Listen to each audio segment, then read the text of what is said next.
intitulé mon sujet ce matin « Agents et influenceurs du royaume de Dieu ». Et nous allons voir toute une série de domaines dans lesquels nous sommes appelés à exercer une influence. Et ça concerne ceux qui sont déjà dans une activité professionnelle comme les jeunes qui cherchent à entrer aussi dans un plan de carrière qui va engager tout leur avenir.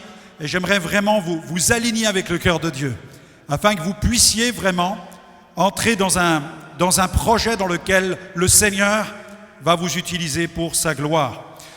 Dieu nous appelle à avoir un impact dans le monde séculier, dans le monde professionnel, en fait dans la vie de tous les jours. Dieu nous appelle à avoir un impact, quel que soit le moment, quelle que soit la situation. Je me souviens d'un vol qui m'emmenait jusqu'à Buenos Aires, et là j'allais passer 14 heures à l'intérieur de l'avion. Et vous savez, quand vous savez que vous avez 14 heures dans l'avion, vous dites, bon, il faut que je m'occupe. Et souvent, la première chose que je fais, c'est que j'essaye de partager ma foi avec quelqu'un. Et j'avais à côté de moi un homme d'affaires qui était sur son ordinateur en train de taper des textes, de taper des rapports. Et pour engager la conversation, je lui pose une question toute simple. Je me suis dit, je vais lui demander ce qu'il fait dans la vie. C'est simple à dire. Alors je lui dis, bonjour monsieur, je me présente. Mais je dis, j'aimerais savoir, vous faites quoi dans la vie? Parce que je vous vois, vous êtes en train de travailler. Et puis avec un peu de dédain, il me regarde et en fait, il est en train de vouloir me faire comprendre qu'il n'a pas envie de discuter. Il n'a pas envie de démarrer une discussion tout en sachant qu'il a 14 heures de vol. Il se dit, je suis là, il va certainement... Il va un peu me gâcher mon voyage, vous voyez ce que je veux dire? Alors il parle assez brièvement, il dit, écoutez, je travaille dans une compagnie internationale et nous bâtissons, nous construisons des buildings à New York et à Tokyo. Et quand il me dit ça, je fais, ok, bon, un peu bof, vous voyez, je fais ouais, ok, c'est tout quoi, c'est tout ce que vous faites. Et puis un peu gêné, je le vois, il voit que ça ne m'a pas vraiment impacté. Alors après quelques secondes, il me renvoie à l'ascenseur, il me dit, mais vous faites quoi dans la vie? Alors je dis, écoutez, moi je travaille pour la compagnie de construction la plus performante au niveau international et nous bâtissons dans tous les pays de la planète. Et le gars il commence à me regarder et il dit, nous construisons aussi en plus, nous construisons des hôpitaux, des dispensaires, des infirmeries, des écoles, des orphelinats, des centres de désintoxication pour les drogués, pour les alcooliques. Nous envoyons des médecins pour soigner les populations, nous nous occupons de l'être humain de la naissance jusqu'à la mort. Et là, il me regarde, il me dit, waouh! Il me dit, mais c'est quoi cette entreprise? Comment elle s'appelle? Et je dis, elle s'appelle Jésus. Amen! Alléluia! Nous travaillons pour la plus grande entreprise internationale de la planète, bien-aimée. Cette entreprise, c'est celle du Seigneur Jésus. Et moi, j'ai vraiment à cœur que ce message vraiment passe dans votre cœur et que chacun d'entre nous réalisions quel est l'impact positif que nous pouvons avoir dans le monde séculier. Pendant les 14 heures suivantes dans l'avion, nous n'avons pas cessé de parler de la foi et de ce que Jésus peut faire dans notre vie. J'ai pu prier pour lui et j'ai pu le remettre entre les mains du Seigneur. Vous savez, l'économie dans un pays, c'est extrêmement important. Et là, nous allons parler de l'impact au niveau économique de l'Évangile. Comment l'Évangile peut avoir un impact dans le monde économique. Lorsqu'un pan de l'économie s'effondre, vous savez, c'est la société entière qui tout à coup est fragilisée et cela entraîne immédiatement au sein de la population de la frustration. Et quand il y a de la frustration, très vite au sein de la population, il y a quoi? Il y a de la colère. Et ensuite, il y a de la violence. Et l'Église doit prendre conscience de son rôle de bénédiction dans la société, de son rôle d'apaisement, mais aussi de bienveillance au sein de la société économique. Et Dieu désire que nous prospérions. C'est ce que Dieu déclare dans sa parole. Dieu désire que tu prospères à tous égards. Vous êtes d'accord avec moi? C'est marqué dans la parole de Dieu.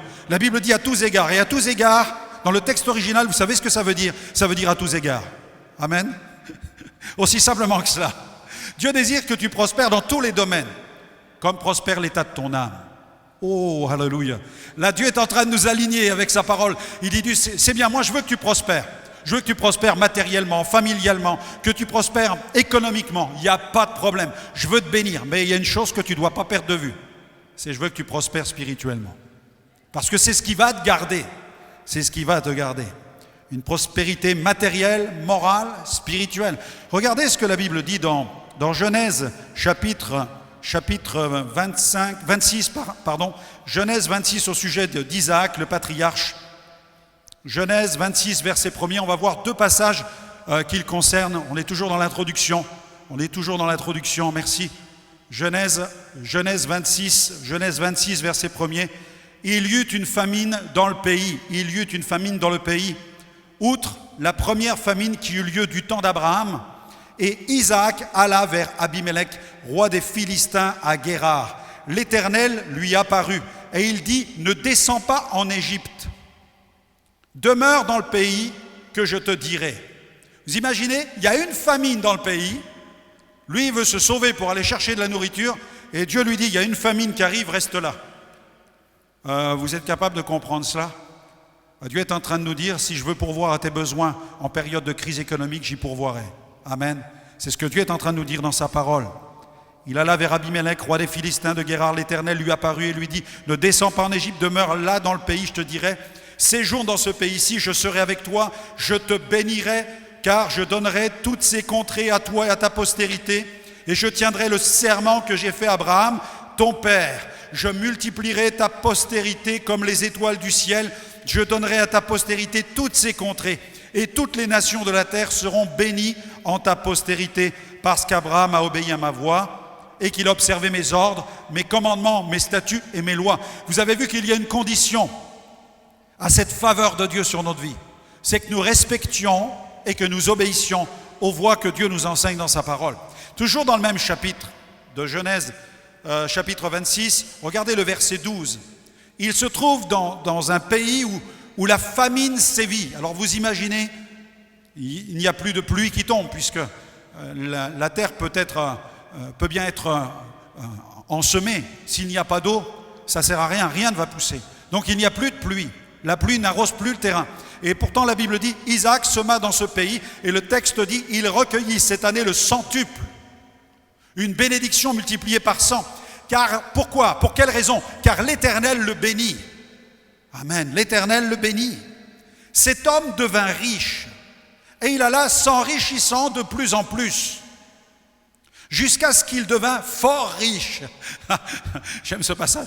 Cet homme devint riche et il est allé s'enrichissant de plus en plus et il devint fort riche. Dieu a vraiment manifesté sa gloire sur sa vie. Il avait des troupeaux de menu bétail et des troupeaux de gros bétail et un grand nombre de serviteurs. Aussi les Philistins lui portèrent envie. Donc ça suscite de la jalousie. C'est pourquoi si Dieu te bénit matériellement, tu as plutôt intérêt à te tenir dans la prière, parce que cela va susciter des jalousies et des appétits de crocodile autour de toi. Ok? C'est bien de vouloir être béni matériellement, mais si tu veux être béni matériellement, tu as intérêt à assurer tes arrières et avoir une vie spirituelle qui soit solide. Ils lui portèrent envie. Tous les puits qu'avaient creusés les serviteurs de son père, du temps d'Abraham, son père, les Philistins, les comblèrent et les remplirent de poussière. Et je vous invite à lire les prochains chapitres chez vous, vous verrez comment les puits encombrés ont été nettoyés, comment la bénédiction s'est poursuivie. Tous les puits qui avaient été creusés ont été comblés, ils les remplirent de poussière, parce qu'ils ne voulaient pas qu'il y ait de l'eau, ils ne voulaient pas qu'il y ait une bénédiction, il ne fallait plus qu'ils puissent arroser et puiser de l'eau. Et Abimelech dit à Isaac, va-t'en de chez nous, car tu es beaucoup plus puissant que nous. Isaac partit de là et campa dans la vallée de Guérar, où il s'établit. Il y a des moments où Dieu te dit, alors que tu veux partir, Dieu te dit, reste là. Il y a un moment où tu es bien implanté, des situations se produisent où Dieu t'amène à aller un peu plus loin. Mais c'est Dieu qui contrôle nos vies, c'est Dieu qui la conduit. Premier point ce matin, nous sommes appelés à impacter le monde séculier avec les valeurs du royaume de Dieu. Vous êtes appelés à impacter le monde séculier, le monde autour de vous, le monde au quotidien, avec les valeurs du royaume de Dieu. C'est ce que j'appelle l'économie du royaume de Dieu. Dans l'économie du royaume de Dieu, il y a de la lumière. Vous avez vu qu'actuellement, on est en train on nous invite à économiser les sources d'énergie, économiser la lumière. La lumière, c'est important, parce que si vous n'avez pas de lumière, vous avez du mal à vous déplacer dans la maison, vous avez du mal à fonctionner à l'intérieur de la maison. C'est compliqué quand il n'y a plus de lumière. On a besoin d'énergie pour être chauffé aussi. Donc le chauffage, la lumière dans la maison. L'énergie, c'est extrêmement important, c'est une puissance. L'énergie dans un pays. On se rend compte que l'énergie est extrêmement importante. D'ailleurs, dans un pays en guerre, l'une des premières choses que l'ennemi cherche à faire, c'est de détruire les sources d'énergie du pays pour écraser l'ennemi. Nous pouvons le vérifier aujourd'hui, nous nous en rendons compte aujourd'hui combien l'énergie est importante. Et dans l'économie du royaume de Dieu, la Bible dit, vous êtes la lumière du monde. Amen. Vous êtes la lumière. Sans vous, le monde n'est plus éclairé. Il peut avoir des scientifiques, il peut avoir toute la masse d'intelligence possible, mais s'il n'y a pas l'Église, il n'y a plus de lumière. L'Église est la lumière. Jésus a dit, vous êtes la lumière du monde. Et il a ajouté, vous êtes le sel de la terre. Amen. Regardez ce passage de Matthieu 5 où Jésus parle. Matthieu 5, versets 13 à 16. Matthieu 5, versets 13 à 16. Regardez dans votre Bible.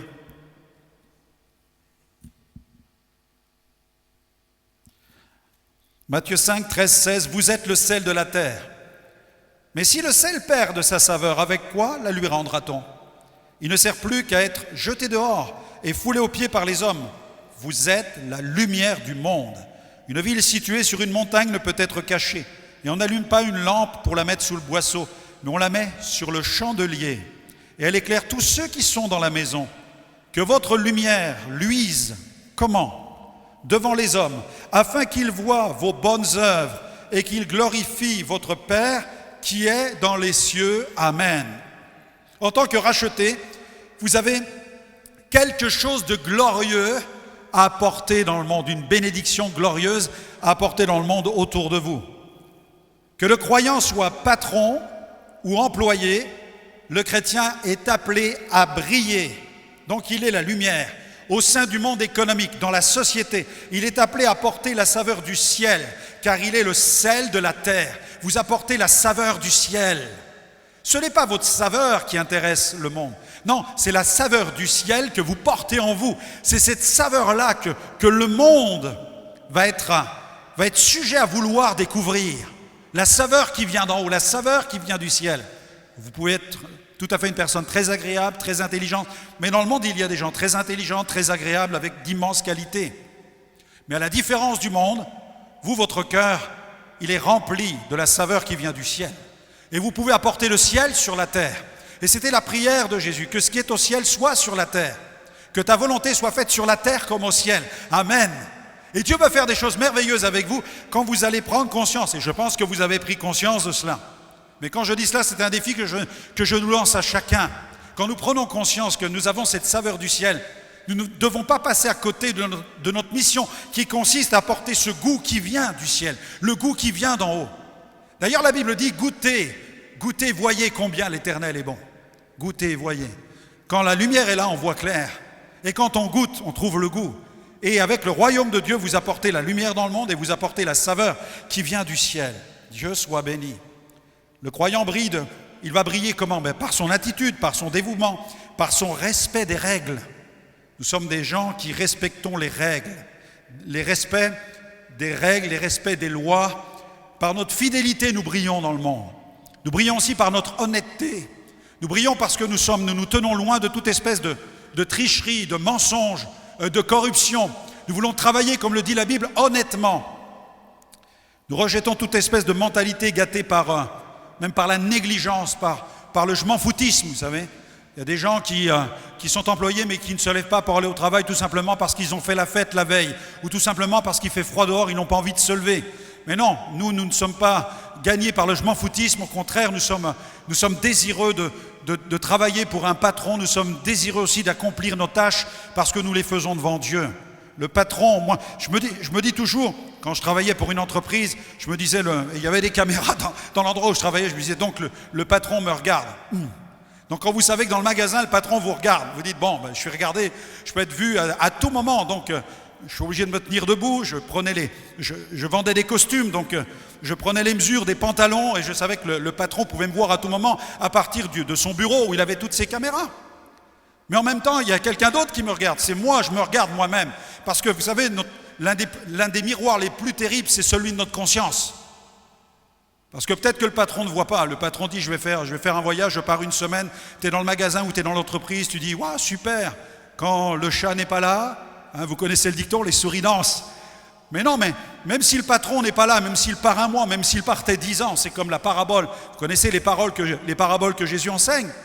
Même si le patron n'est pas là, tu dois faire fructifier ce qui était placé entre tes mains. Et donc ta conscience te regarde. Et pire encore, Dieu me regarde. Et quand je sais que Dieu me regarde, ma conscience elle est encore plus alertée qu'avant. Et je sais que je fais les choses sous le regard de Dieu. C'est pourquoi la Bible dit « Faites tout comme pour... » Vous connaissez le verset ? « Faites tout comme pour le Seigneur. » Et oui, parce que Dieu nous voit. Dans ta vie chrétienne, dans ta vie de mari, dans ta vie d'épouse, là aussi, fais tout comme pour le Seigneur. Que tu sois patron, que tu sois employé, que tu sois étudiant, que tu sois professeur, fais tout comme pour le Seigneur. C'est tellement important. Regardez dans Éphésiens 6, versets 5 à 9. Prenez votre Bible. Il est question des patrons, il est question des ouvriers. Éphésiens 6, versets 5 à 9. Serviteur, dans ma Bible c'est marqué serviteur, sur mes notes j'ai marqué entre parenthèses, employé, ouvrier, obéissez à vos maîtres. Et entre parenthèses j'ai mis à vos patrons, à vos chefs, selon la chair. Obéissez à vos maîtres selon la chair. Comment ? Avec crainte et tremblement, dans la simplicité de votre cœur, comme à Christ. Ah oui, mais le problème c'est que ce n'est pas Christ en fait. Je ne sais pas comment vous êtes quand vous avez un patron qui est exécrable et que la Bible vous dit vous devez lui obéir, comme vous le faites avec Christ. Là, il y a un travail intérieur qui tout à coup est en train de s'opérer, qui est difficile. Là, ça vous tord à l'intérieur parce que vous vous dites mais non, il ne ressemble pas du tout à Jésus lui. Quand je vois comment il me parle, quand je vois comment il fonctionne dans l'entreprise, j'ai envie de tout faire sauf de lui obéir. J'ai envie de sortir les pancartes, j'ai envie de faire la manifestation dans le bureau, j'ai envie de jeter le gant, j'ai envie de tout arrêter. Non pas seulement sous leurs yeux, pour plaire aux hommes, mais comme des serviteurs de Christ, qui font de bon cœur la volonté de Dieu. Servez-les avec empressement. Waouh! Là, Seigneur, tu me demandes un miracle. Lui, avec empressement. Comment est-ce qu'on est capable de faire ça avec empressement? Vous savez, quand le Saint-Esprit nous donne de l'amour pour lui, quand on commence à prier pour lui, tout à coup, il y a des sentiments nouveaux qui viennent. Amen. Et non pour les hommes. Sachant que chacun, soit esclave, soit libre, recevra du Seigneur selon qu'il aura fait de bien. Ah bon, tu es en train de me dire qu'il y a une justice qui va être manifestée en fonction de la façon avec laquelle j'administre mes employés ou la façon avec laquelle j'obéis à mon patron? Et moi, j'avais cru penser que les récompenses, c'était simplement le fait, je viens à l'église, je lève ma main, je donne mon cœur à Jésus, et là je vais aller au ciel, et ça y est, j'ai ma récompense. Non, tu n'as pas bien compris ce que la Bible enseigne là. Il y a des stocks de récompenses, il y a des stocks de bénédictions dans le ciel, il y a des trésors que Dieu a mis à part dans le ciel. Et Dieu est en train de te dire, tous les domaines de ta vie que tu vas gérer avec l'aide du Saint-Esprit, ça va être comme un investissement dans l'économie du royaume de Dieu et tu vas retrouver tes dividendes quand tu vas entrer dans le ciel. Et là, quand tu vas entrer dans la gloire de Dieu, tu vas découvrir toute une somme de bénédictions que Dieu a prévues pour toi. Dieu soit loué. Et vous, maîtres, patrons, directeurs, agissez de la même manière à leur égard. Alors, quand tu es chrétien et que tu es patron, là, toi, tu as une autre loi qui pèse sur toi. Ce n'est pas simplement la loi du leadership. Moi, j'ai lu des tonnes de livres sur le leadership. Il y en a d'excellents et je vous conseille de lire des bons livres sur le leadership. Mais en même temps, il y a un autre leadership qui, celui-là, est spirituel. Tu peux avoir un patron qui n'est pas chrétien et qui respecte des règles, des principes, des lois du management, des lois qui sont excellentes, il les respecte bien. Et tu es même sous la bénédiction d'un tel patron. Mais en même temps, quand tu es sous l'autorité d'un patron qui est chrétien et qui, lui, a en plus de ses principes une relation intime avec Dieu, tu vis sous la bénédiction de ce patron-là. Et Dieu est en train de dire à celui qui est chef d'entreprise ou qui est patron, toi, tu dois aussi manager ton entreprise, diriger ton entreprise, tu dois gérer ce que je mets entre tes mains avec l'onction du Saint-Esprit. Waouh, amen. Parce que tu vas être une bénédiction pour tes employés. C'est ce que dit le passage, et vous, maîtres, agissez de même à leur égard. Abstenez-vous de menaces, sachant que leur maître est le vôtre, est dans les cieux, et que devant lui, il n'y a point d'acception de personne. Dieu est en train de faire un alignement incroyable dans le cœur des chefs d'entreprise et des patrons, de manifester du respect, de la bienveillance à l'égard de ceux qui travaillent sous leur direction. Tout simplement parce que Dieu nous regarde, et parce que nous faisons les choses comme pour le Seigneur. Et que Jésus nous a montré un exemple de serviteur en venant sur la terre et en prenant soin de ses disciples, en allant même jusqu'à laver leurs pieds. Vous imaginez le leadership du ciel, comment il est, comment ça se passe dans le royaume de Dieu. Poursuivre des études et dire, moi, je veux poursuivre des études, je veux avoir des licences, des masters, des diplômes, je veux être vraiment blindé, armé de diplômes, parce qu'un jour, je veux être quelqu'un qui va dire aux autres comment faire. Si tu es chrétien et que tu penses comme ça, tu es à côté complètement. Tu n'as pas compris ce que c'est que le leadership spirituel. Et Dieu n'attend pas de toi que tu sois un dominateur et un tyran, mais il attend de toi que tu sois un véritable berger dans le domaine où tu vas exercer ton service et que tu vas exercer ton emploi. Nous allons voir Joseph, qui est un parfait exemple. Regardez dans la Bible, dans Genèse 39, versets 1 à 6. Je ne sais pas si vous aimez Joseph, moi j'aime beaucoup Isaac. Vous avez vu la prospérité, la bénédiction sur Isaac. Maintenant, nous allons voir celle sur la vie de Joseph, le parfait exemple de celui qui a reçu, expérimenté la faveur de Dieu. Genèse 39, versets 1 à 6. Genèse 39, versets 1 à 6. On fit descendre Joseph en Égypte, et Potiphar, officier de Pharaon, chef des gardes égyptiens, l'acheta des Ismaélites qu'il y avait fait descendre. Mais regardez ce que dit la Bible. Bien qu'il soit réduit au rang d'esclave, bien qu'il soit vendu, la Bible dit que même dans son esclavage, l'Éternel fut avec lui. Et la prospérité l'accompagna. C'est comme s'il avait la main dans la main avec la prospérité. Il habitait dans la maison de son maître, l'Égyptien. Son maître vit que l'Éternel était avec lui. Vous imaginez ce maître égyptien qui adorait toutes sortes d'idoles et de dieux, quand il regardait Joseph, il voyait que Dieu était avec lui. Il y avait comme une lumière. En effet, vous êtes la lumière du monde. Et là, les yeux de cet Égyptien étaient comme ouverts sur la personnalité de Joseph. Son maître vit que l'Éternel était avec lui et que l'Éternel faisait prospérer entre ses mains tout ce qu'il entreprenait. Joseph trouvera grâce aux yeux de son maître, qui l'employa à son service, l'établit sur sa maison et lui confia tout ce qu'il possédait. Dès que Potiphar l'eut établi sur sa maison et sur tout ce qu'il possédait, l'Éternel il bénit la maison de l'Égyptien à cause de ce qu'il possédait. L'Éternel bénit la maison de l'Égyptien à cause de Joseph. Et la bénédiction de l'Éternel fut sur tout ce qui lui appartenait, soit à la maison, soit au champ. Waouh! La bénédiction l'accompagnait dans tous les domaines, sur tous les territoires. Il abandonna aux mains de Joseph tout ce qui lui appartenait et il n'avait avec lui d'autre soin que celui de prendre sa nourriture. Amen. Joseph eut une influence spirituelle parce qu'il y avait une faveur spéciale sur sa vie. Et si tu veux, dans le domaine professionnel où tu vas t'engager, vivre la faveur de Dieu, il faut que tu aies une communion intime avec Dieu, que tu aies une relation intime avec lui. Le texte dit, l'Éternel fut avec lui et la prospérité l'accompagna. Son maître vit que l'Éternel était avec lui et que l'Éternel faisait prospérer entre ses mains tout ce qu'il entreprenait. Joseph eut une promotion même dans la maison de Potiphar parce que la faveur de Dieu était sur lui. Le texte dit, Joseph trouva grâce aux yeux de son maître qui l'employa à son service. Parce que la faveur était sur Joseph, il a trouvé du travail. Parce que la faveur était sur lui, Potiphar a voulu l'employer. Joseph manifesta des compétences en matière de responsabilité, en matière de leadership. Le texte dit, il l'établit sur sa maison et lui confia tout ce qu'il possédait. La faveur de Joseph se répandit sur toute la maison de son patron. Dès que Potiphar l'eut établi, donc l'eut mis en poste de responsabilité sur sa maison et sur tout ce qu'il possédait, l'Éternel bénit la maison de l'Égyptien. La faveur qui reposait sur Joseph s'est répandue sur l'entreprise au sein de laquelle il travaillait. Amen. Est-ce que nous avons conscience de ce que Dieu désire accomplir? La faveur qui repose sur toi, Dieu désire la répandre sur le service au sein duquel tu travailles dans ton entreprise. Amen.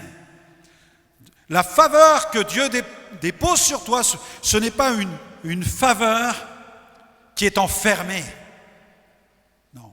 C'est une faveur de grâce et de générosité, une faveur de grâce, une faveur de multiplication, une faveur d'abondance, une faveur de bénédiction. Parce que la bénédiction dans la pensée de Dieu, ça n'est jamais que pour soi.